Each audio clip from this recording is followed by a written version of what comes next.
And then she said it goes immediately, even if there's a lag, like we're live. So. Okay. All right. We're live. Yay. Okay. This is my first time doing a live, so I'm so excited. Yeah. How are you doing? I'm good. How are you doing? Good. I'm good. A little nervous, but excited. So I guess we'll just, hey, everybody. Welcome to our live. We are here from Meador Staffing talking about Resume 101. Hollee and I'm Erin, and that's Hollee. And we have just some information to share with you guys. We look at resumes all day, every day, hundreds a week, thousands in our lives. So we have just tips to share on how to format, build, what to do, do's and don'ts of formatting your resume. So we'll really just jump right in. So the first thing that we want to talk about is what things that you should include on your resume. So this will be, things that you should put on your resume with a few little don't do this here and there. And then Hollee and I will just go back and forth and talk to each other and talk to you guys about all of that. So the first thing, of course, that you should put on your resume is your contact information. You should absolutely start with your name. I always tell everybody, put your legal given name, even if it's Claude and you go by something else, put your legal given name, and then you can put in parentheses if it's a normal, like your name is Jeffrey and you go by Jeff, or something like that. Put that at the top of your resume, easy to see. You don't want to put a nickname like Bones or whatever. Even if everybody calls you that, you can always tell them your nickname after you get the job. So always put your name, always put the city and the zip code where you live. You don't have to put your full address, they're not going to come to your house. Point of putting your city and zip code is so that they know like what area you're in. They can estimate the distance from the job. A lot of people want to know ahead of time if they're hiring someone and it's going to be a commute. That way they can kind of get ahead of that and talk to you about, are you okay driving 30, 45 minutes for this job, or something like that. Obviously, put your phone number and an email address. I do recommend putting both a phone number and an email address. I prefer to reach out by phone. Let's just talk and get it started. And then an email address is really good just for brief follow-ups or scheduling an interview or things like that. And then like we've said on almost every live we've done, make sure your email address is professional. Okay, make sure that it is your first name, last name, initials, something like that. And just be careful of what your email address is. One thing that I would recommend when you're doing your contact information at the top, I've seen a lot of people add personal information, like a tagline that says single mom looking for work. You don't need to go into all of that on a resume. You'll have the chance to do all that when you talk to them in person. So. Absolutely. That's good stuff. And of course, what we like to see and what a lot of people do, they like to put objectives at the top of their resume. And we kind of come from a different perspective where we are okay with a professional summary as opposed to an objective. And you might be thinking, okay, well, what is the difference? They kind of sound like the same thing. And truly they are not. An objective is kind of generic. It shares your desires, and going, as you're on your job search, just what are you looking for as a candidate, as opposed to a professional summary that really allows you the opportunity to be more specific, and it allows you the opportunity to really sell yourself to the client, because you only have so much time whenever resumes are being reviewed to really sell yourself on paper. And so this is it. This is your chance to just really, shine, because you are going against probably 25, 30 people who are after the same job as you, maybe more. So what makes you stand out? And so you may be asking, okay, so what should go into a professional summary? And a professional summary is kind of short and sweet. It's not really a chance for you to like tout yourself and take up your entire resume, but it is a chance for you to just sell yourself and what you have to bring to the table. So I would say keep it 3 to 5 sentences long, just a small paragraph, and really include, talk about your work experience, talk about your strengths, talk about what makes you unique and what makes you stand out for this particular job. That way, you can really have the opportunity to grab the attention of hiring authorities in that short, section of your resume. Exactly. And when you say grab the attention, I mean, that really is make it quick. Tell me what you can offer me as the employer. What do you have to give me? Not what are you, What are you? you could, Yeah. exactly. So a lot of the times we see something that says, I am in search of a job that will allow me to use my skills to grow in a company. Well, that doesn't tell me anything.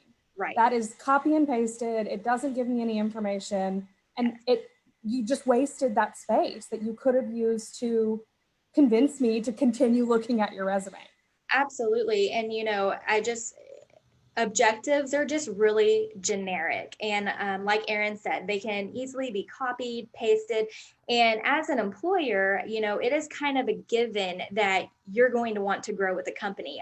We hope that that's your long-term goal. Right. So it doesn't really need to take up space on your resume to share that. Definitely. Yep. It's called a professional summary because that's exactly what it is. It's a summary of your professional life. The next thing, so we are, going in order from top, you should start with contact info, professional summary.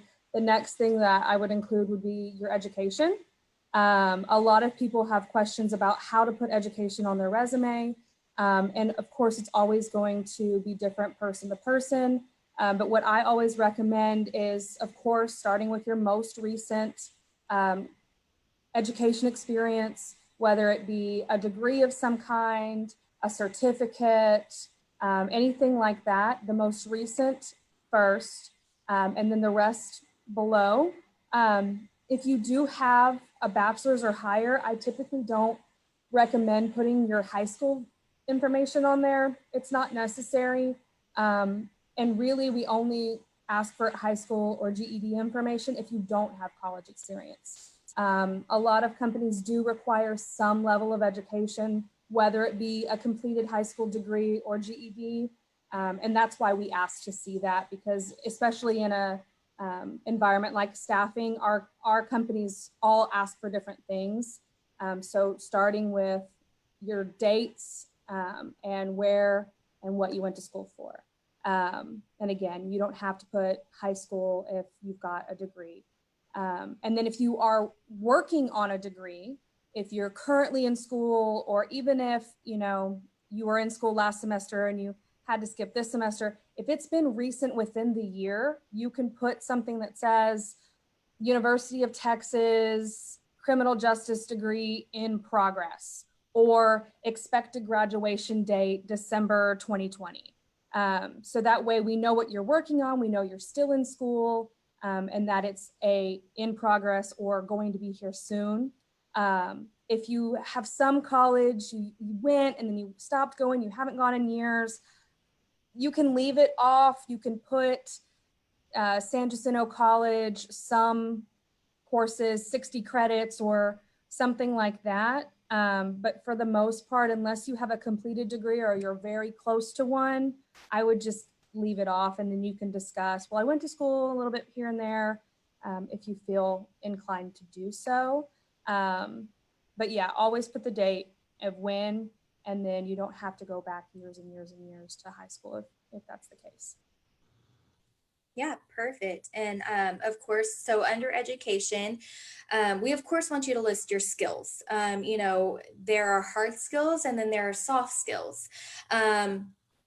I personally, soft skills are kind of, those skills that are demonstrated. So I wouldn't spend too much time, listing those on your resume so that they don't take up too much space. And I would, on the flip side, spend more time and more energy focusing on those hard skills, which are going to be the skills that you have acquired and that you've been taught. And that could be through hands-on work experience, degree certification, computer skills, foreign language, machine operation, those type of skills that are really pertinent, and to the job that you're looking, that you're applying for. Whereas soft skills are more of your leadership abilities and communication skills, time management, punctuality, ability to multitask. Those are really the skills that you're not going to want to spend too much time on, just because everyone's going to put that they are a good communicator. So really focus on those hard skills, that are relevant to the job that you are applying. Right. Right. And another question that we get a lot and that we see, is, okay, so how many skills should I list on my resume? Because of course you, again, don't want skills to take up one whole front sheet of your resume. So I would keep it limited. I don't really have a number in mind. Erin, you may, want to throw out a number, but I think that you can just kind of have, know when too much is too much. I do suggest, using the bullet points whenever you're listing them out. Again, focusing on those hard skills as opposed to the soft skills. And I would even consider, putting your skills into columns or, specific categories, just write, on the front of your resume that, again, just don't drag down the sheet and take up too much space. Right, exactly. So when you put them in columns, it takes it from this long list and breaks it up, and you can still see them really well. Right. We did get a question about education, and I completely forgot about this one. I always get asked, should I put my GPA on my resume? And the first thing I say is no, unless it's a straight 4.0. Unless it's relevant to the, the degree you got is for the job you're going for, and you got a 4.0 and it was an incredible, I don't want to see your 2.5. I don't want to see I don't need to see all that. Right. So if you are proud of your GPA and you were valedictorian, all of that, sure, you can put that on there. You can put, for example, on my resume, I went to school for psychology, but I took a lot of courses in organizational psychology. My degree wasn't organizational, but it pretty much should have been because I took so many classes in that. So I put underneath my degree specialization courses in, this degree because it's important for the job I'm going for. So I'm sorry, I'm looking at the comments now. So the GPA question, only if it's incredible and you're super proud of it. Otherwise, anything 3.8 or lower probably is not necessary. So the next one that I would go to would be your work experience. So you've done all of your skills, they're listed out. Again, those are to the point, they're hard. So, and she said about a number, I would say no more than 10, 3-ish soft skills, and then you can fill the rest with hard skills if you have that many. But otherwise, I would say I totally agree with that. Unless your work history is very minimal, then beef that resume up. Right, exactly. And that's another thing is if you don't have work related skills, volunteer, go to the workforce and take some classes, do a typing class, put some typing. If you don't have a lot of stuff on your resume, go find stuff to put on it. Go take an Excel class or something like that so that you can put that on your resume. So getting into your work experience, I see resumes two ways. So you can write your work experience in chronological order, just most recent to least recent.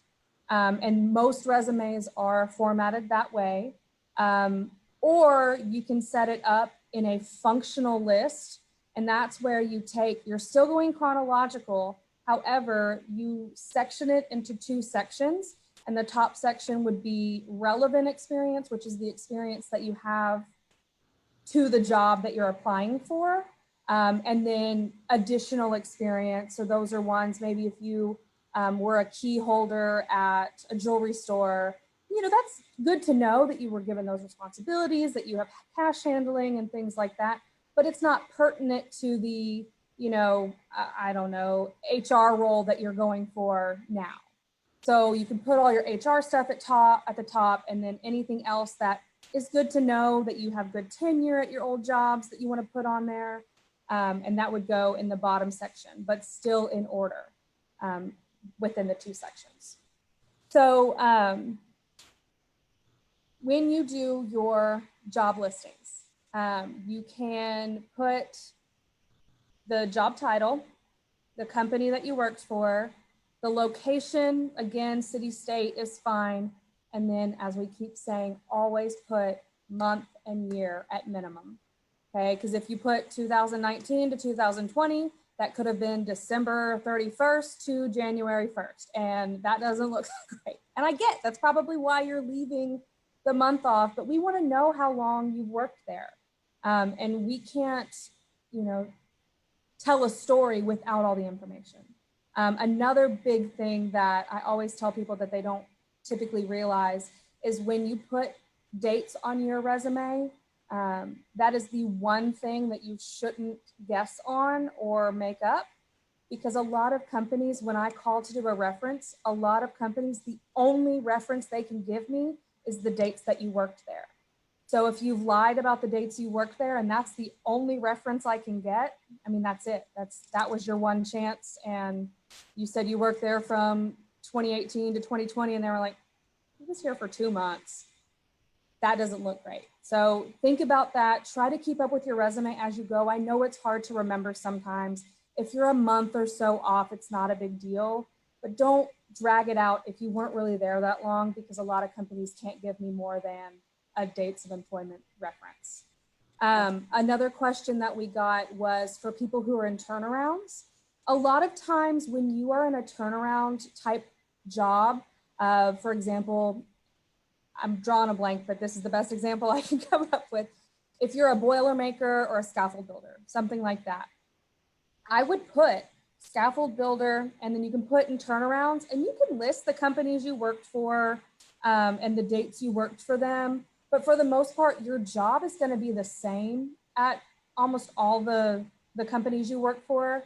So you don't necessarily have to put all the companies if there are lots of them. But for the most part, we as employers and recruiters know if it's turnaround based, yeah, there's going to be a long list of companies that you've worked for in the turnaround, if that makes sense.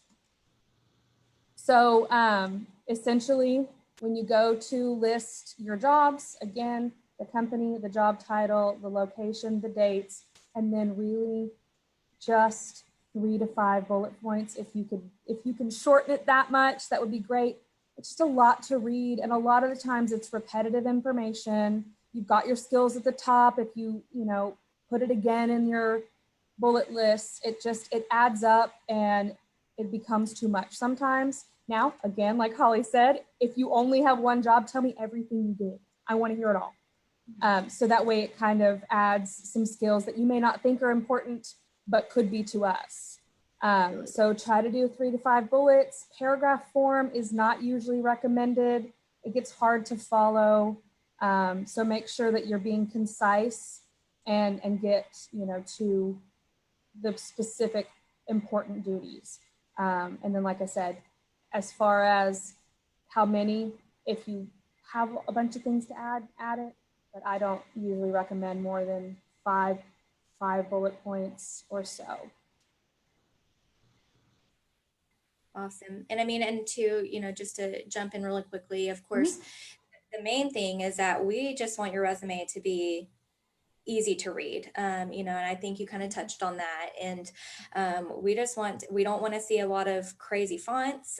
We don't want to see, you know, a bunch of colors, you know, while it's beautiful and stands out, you know, Right. we just like to be very, you know, very easy to read, very clear. Right.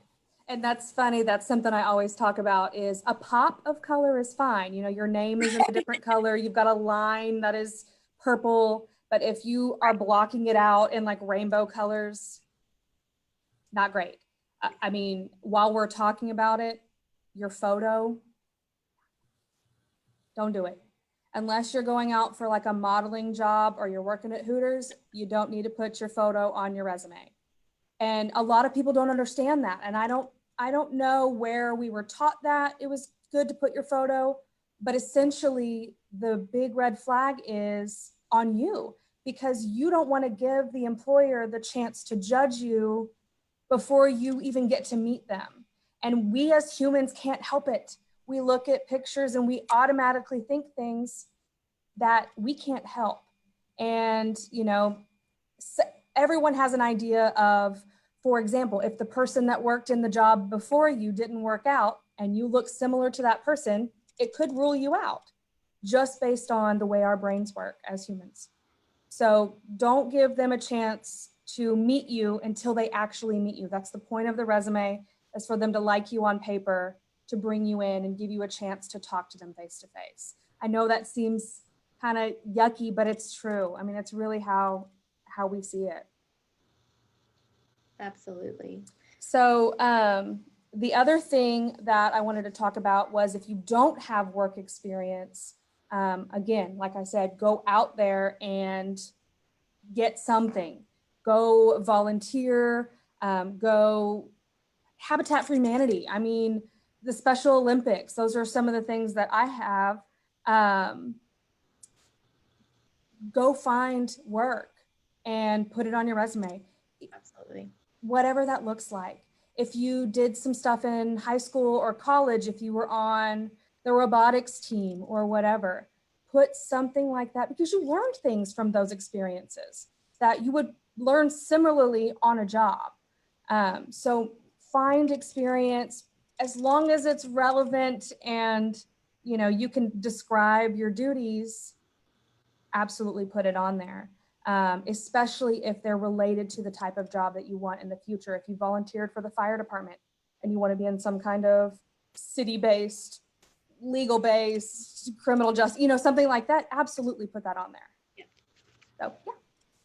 Absolutely. And then, of course, the very last thing that we want to see on your resume is going to be a list of your references. You know, it's very important. You know, don't list people that you know. List people who you've actually been in a work setting with. This can be a supervisor, you know, a colleague. Just be sure to list someone that can vouch for your work experience. And when listing professional references, it's important that you put, you know, their first and last name, you know, where you worked together, the company name, phone number, email address, and then I like to see your working relationship just so I have an idea of who it is I'm going to be calling for a reference. And do not list your current employer. You know, we don't call your current employer, you know, for a reference. It's kind of, you know, kind of on our end a given, but if you list them and we're not aware that they are, you know, a current employer, you know, accidents can happen. So just don't list a current employer for your references. And anywhere listing, you know, at least 3 very solid references is more than enough. Right. Right. And always let them know that you've got them listed. Yeah. Tell them ahead of time. Let them know we're going to be Call calling someone and they're like, who are you talking about? They don't know who you are. Or they have not, they can't come up with something good to say. Yes. It's happened several times. So yeah, definitely their relationship to you. I'm not kidding. I had someone one time put my ex roommate and future business partner. And I was like, I trust that person, whoever that is. Or a lot of the times, and I know this is again, just by sight, you put someone with the same last name as you, I'm thinking it's your mom or your dad. And of course they're going to say nice things about you. So, you know, make sure that they're not a family member, and tell them ahead of time so that they're prepared. Hey, you know, I'm putting out my resume. Is it okay if I use you as a reference? And just go from there. So just a couple of last things to add. Your resume, like I said, 1 to 2 pages is typically good. I know there are certain careers out there that you've got lots of info to put, and that's fine.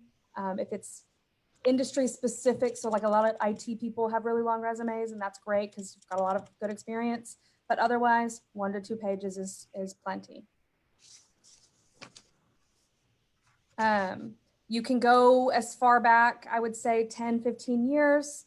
If you've got really, really, you know, good experience from long, long ago that you feel like you need to put on there, that's fine.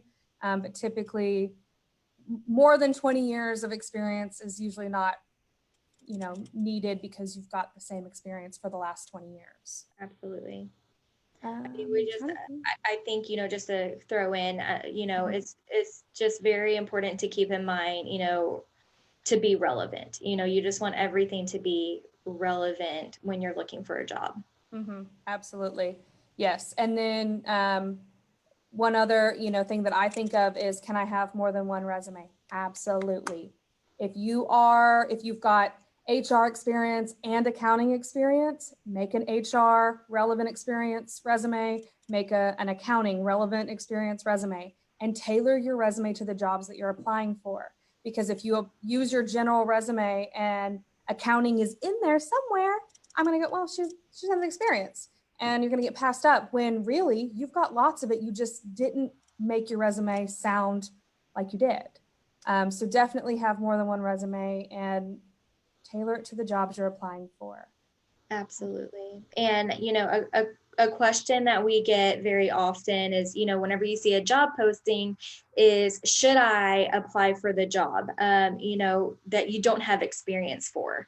And I just think that kind of depends on, you know, what is being requested by our client, because of course our clients give us a lot of specifics of what they're looking for. And, you know, if it's an entry level position, you know, as a cashier or something like that, by all means, you know, if you don't really have any work experience, but you're looking to get your foot in the door somewhere, go ahead and apply.